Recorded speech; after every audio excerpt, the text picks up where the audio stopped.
ස්වාමීන් වහන්සේ මේ ප ဋ ාණයේ වගේ දේශනාවන් බහුල වශයෙන් අපේ රට තුළ සජ්ජායනා කළොත් මීට වඩා දියුණුවක් රටේ ඇති කරන්න පුළුවන්ද? මීට වඩා දේව බැල්මක් රටට ඇති වෙයිද? ඇත්තටම ඒක කරන්න පුළුවන් දෙයක්. මොකද දෙවිවරු බොහොම කැමති දෙයක් තමයි ධර්ම සජ්ජායනාව අහන එක. ඉතින් ප ဋ ාණය කියලා කියන්නේ ත්‍රිපිටක ධර්මය අතුරෙන් මුලින්ම අතුරුදහන් වෙන ධර්මය තමයි ප ဋ ාණ ධර්මය.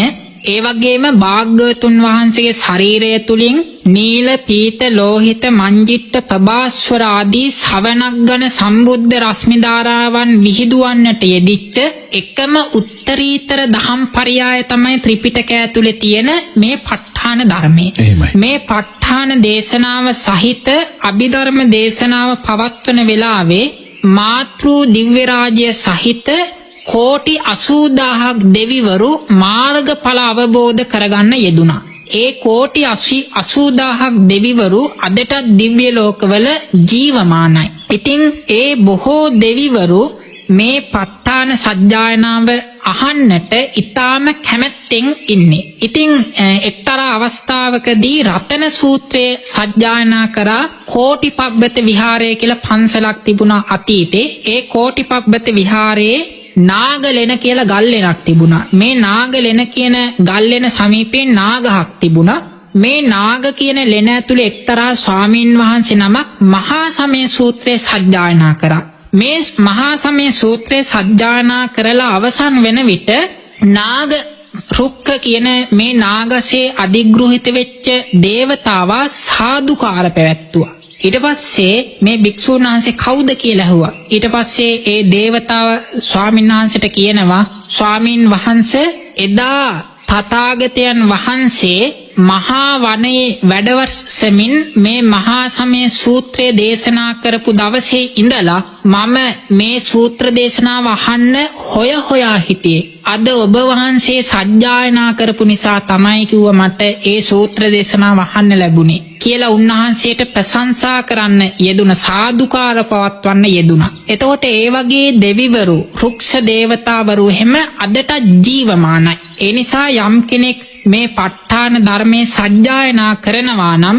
ඔවුන්ට දෙවිවරුන්ගේ ආශිර්වාදය ලැබෙනවා කියන එක අපිට විශ්වාස කරන්නට පුළුවන්කම තියෙනවා. ඒකට හොඳම උදාහරණයක් බුරුම රටේ වෙලා තියෙනවා. බුරුම රටේ මේ සම්බන්ධව ගොඩාක් ප්‍රසිද්ධ කතා පුවත් තියෙනවා. බුරුම රටේ මේ මාස කීපයකට කලින් කුමාරාභි වංශ කියලා මහතෙරුන් වහන්සේ කෙනෙක් අපවත් වුණා.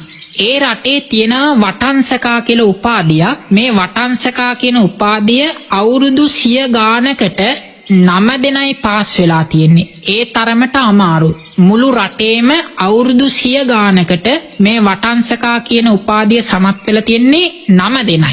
ඒ 9 දෙනාගෙන් පස්වෙනියට සමත් වෙච්ච ස්වාමීන් වහන්සේ තමයි මේ කුමාරාභිවංශ කියන ඒ රටේ සංඝ මහා නායක තෙරුන් වහන්සේ. උන්වහන්සේ දිනපතාම මේ ප ဋ ාණ ධර්මයේ සජ්ජායනා කරනවා සහ දායකයන්ට ඒ සඳහා උනන්දු කරනවා.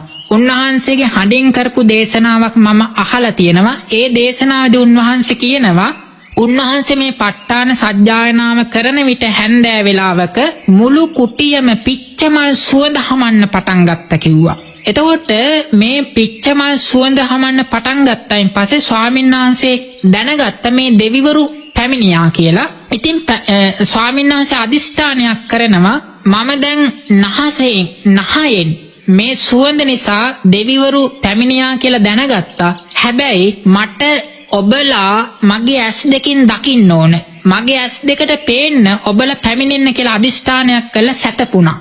සැතපිලා පහුවදා උදේ 4ට විතර නැගිටලා බුද්ධ වන්දනා කරන්න සූදානම් වෙන විට දෙවිවරු දෙන්නෙක් තමන්ගේ කුටිය ඇතුළට තමන්ගේ දෙනතෙට පේන විදියට බොහොම ලස්සන බබලන දෙවිවරු දෙන්නෙක් කුටිය ඇතුළට පැමිණියා කියලා ඒ සංඝ මහා නායක කුමාරාභිවංශ ස්වාමීන් වහන්සේගේ දේශනාවක මං අහලා තියෙනවා. ඒ වගේ අද්දුටු සාක්ෂි බුරුම රටේ තියෙනවා. ඒ නිසා මේ ප ဋ ාණ ධර්මයේ සජ්ජායනා කිරීම ඒකාන්තයෙන්ම දෙවිවරුන්ගේ ආශිර්වාදය ලැබීමට උපකාර වෙනවා. ඒ වගේම යමෙක් මේ ප ဋ ාණ ධර්මයේ සජ්ජායනා කරනවා නම් මතු උපනුපන් ජීවිතවල තීක්ෂණ ඥානවන්ත වීමට ඒකාන්තයෙන්ම උපනිශ්‍රේ වෙනවා.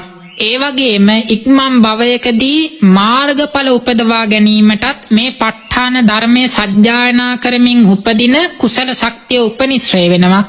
ඒ විතරක් නෙවෙයි මාර්ගඵල උපදින ජීවිතවලදී අත්ත පටිසම්භිදා ධම්ම පටිසම්භිදා නිරුත්ති පටිසම්භිදා පටිභාන පටිසම්භිදා කියන මේ සිව් පිළිසිඹියා සහිතව මහා අරිහත්වය ලබා ගැනීමටත් උපනිශ්‍රේ වෙන වටිනා පිනක් රැස් කරගන්නට පුළුවන්කම තියෙනවා මේ ප ဋ ාණ ධර්මයේ සජ්ජායනා කිරීමෙන්. ප ဋ ාණ සජ්ජායනාවක් දිනපතා ඇසීමට පුරුදු වීමෙනුත් බොහෝම වටිනා කියන පිනක් රැස් කරගන්නට අවස්ථාව තියෙනවා. ඒ සඳහා මේ හැමදෙනාම උනන්දු වෙත්වා උත්සාහ කරත්වා ඒ වගේම තම තමන් දන්නා කියන හැමදෙනාම මේ වටිනා ධර්ම සජ්ජායනාව ඇසීමට සජ්ජායනා කිරීමට උත්සාහ කරත්වා උනන්දු කරවත්වා කියලා අපි ආශිර්වාද කරනවා. හැම දිනාටම සම්මා සම්බුදු සරණයි.